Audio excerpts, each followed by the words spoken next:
میرے نبی پاک علیہ السلام نے فرمایا ایک بندہ گنجا تھا، کوئی شے نہیں تھی، سر پہ بال بھی نہیں تھے، رویا کرتا۔ اللہ تعالیٰ نے فرشتے کو بھیجا، تجھے کیا چاہیے؟ تو کہنے لگا بال آ جائیں اور تھوڑا مال آ جائے۔ فرشتے نے ہاتھ پھیرا تو بال بھی آ گئے، تو بکریاں بھی آ گئیں، لائنیں لگ گئیں، مال ہی مال ہو گئے۔ دوسرے کے پاس گیا، وہ کوڑا تھا، اس کو جا کے کہا کیا چاہیے؟ کہنے لگا شفا ہو جائے اور کچھ اللہ تعالیٰ آسانی کر دے۔ شفا بھی ہو گئی، گائیں بھی دے دی، بھینسیں بھی دے دی، مال ہی مال ہو گئے۔ پھر ایک کے پاس گیا، وہ اندھا تھا، تجھے کیا چاہیے؟ اس نے کہا آنکھیں ملنے اور کچھ ساتھ اللہ مال دے دے۔ اونٹ ہی اونٹ ہو گئے۔ جب بڑا نواز دیا تو پھر مالک نے امتحان لینے کا ارادہ کیا، یاری تیری سونا ہے پر آزمائشاں بھی تیریاں اگ، آزمائشاں تیریاں، صحیح کہہ رہا ہوں، آزمائشاں تیریاں، یاری تیری سونا ہے پر آزمائشاں تیریاں، اے سونا پرکھیا جامدائی پہلو نہ لگاں دے لگ۔ اللہ نے فرمایا آزمائش کرو۔ سب سے پہلے گنجے کے پاس آئے، اسے کہا اللہ کے رستے میں کچھ دیکھنے لگا، میرے خرچے ہی بڑے، دیکھو تو صحیح کتنی مشکل میں وقت گزارتا ہوں، حال ہی کوئی نہیں۔ تو اس نے کہا میں نے تو سنا ہے تو گنجا اور بھوکا ننگا تھا۔ کہنے لگا میں تو جدی پشتی رئیس اعظم ہوں، تجھے کس پاگل نے کہا ہے بھاگ جا؟ اس نے کہا اچھا جیسے تو تھا ویسے ہی ہو جائے۔ کھیت کھلیان اجڑ گئے، پھر سے گنجا ہو گیا۔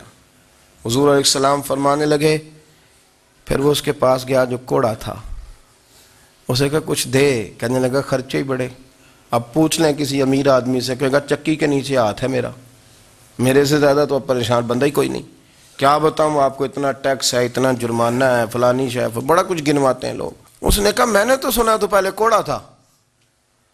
اس نے کہا جا دوڑ جا، میں تو رئیس اعظم ہوں، دادا بھی پردادا بھی اور ساری نسل ہی۔ اس نے کہا اچھا جیسے تو تھا ویسے ہی ہو جائے۔ پھر وہ گیا اندھے کے پاس اور جا کے کہا اللہ کے نام پہ کچھ دے۔ تو کہنے لگا رب کے نام پہ؟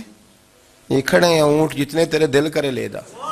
اس نے کہا کیا معنی اس بات کا؟ کہنے لگا یار تجھے کیا بتاؤں، میں تو اندھا تھا، میں نے تو کبھی دنیا دیکھی نہیں تھی، پھر اس کریم نے فضل کیا تو مجھے بڑا کچھ دکھایا، میں کیا بتاؤں، میرا دل کر رہا ہے کہہ دوں کہ پھر اس نے کعبہ دکھایا، پھر اس نے روضہ رسول دکھایا،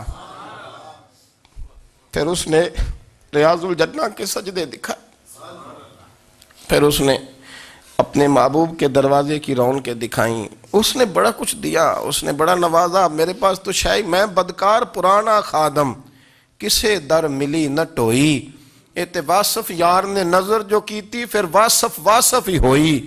یہ تو اس کا کرم ہوا۔ تو یہ وہ کہنے لگا تو اللہ کے نام پہ جان مانگ، میں وہ بھی دینے کو تیار، میرے پاس تو شے ہی کوئی نہیں تھی، مجھے تو اپنا پتہ ہے، میں تو کوئی شے نہیں تھا، کچھ نہیں تھا میرے پاس۔ یہ تو ان کا کرم ہے کہ رخ ان کا ادھر ہے، اور مختصر سی میری کہانی ہے، یہ جو بھی ہے ان کی مہربانی ہے۔ تو وہ کہنے لگا میں بھی کچھ لینے نہیں آیا تھا، تیری آزمائش ہی کرنے آیا تھا، تیری عزتیں بھی سلامت رہیں گی، تیرا مال بھی سلامت رہے گا، تیری شفا بھی۔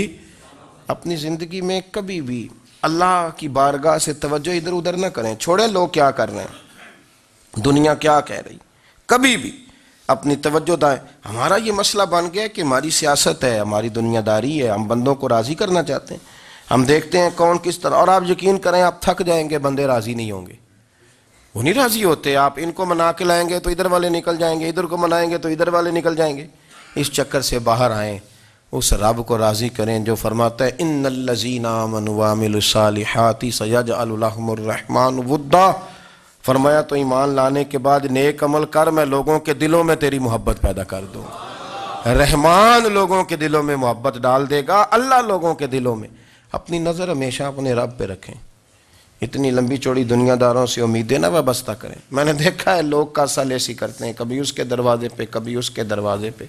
ان چکروں سے باہر آئیں اور اپنے رب کی بارگاہ کی طرف توجہ کریں، استغفار شوق سے پڑھا کریں۔ اور اکیلے میں نا، اکیلے میں رئیس المتکلمین مولانا نقی علی خان صاحب رحمۃ اللہ نے لکھا ہے کہ فرعون 500 سال حکومت کر گیا۔ فرماتے اصل وجہ یہ تھی کہ دنیا جب سو جاتی تھی نا تو اوپر چادر لے کے تو مصلے پہ بیٹھ جاتا تھا اور ہاتھ باندھ کے کہتا تھا رب تو ہی ہے، میرا پردہ نہ کھولنا، مالک تو ہی ہے، کرم نوازی کرنا، میری پکڑ نہ کرنا۔ وہ بے ایمان ہو کے اگر 500 سال ہاتھ باندھے تو گزارا کر لیتا ہے، تو ایماندار ہے۔ پر مسئلہ یہ ہے کہ تو رات کو بکل مار کے ہاتھ نہیں نہ باندھتا، تو منت نہیں کرتا، تو استغفار نہیں کرتا۔ توبہ کریں تو بچے رہیں، وہ اتنی لمبی حکومت کر گیا چونکہ رات کو کہتا تھا مالک رب تو ہی ہے، لیکن مہربانی فرما، میری پکڑ نہ فرما، تو اللہ نے تو اس کو مہلت دے دی۔ کافروں کو آج بھی مہلت دی ہوئی نہیں رب نے؟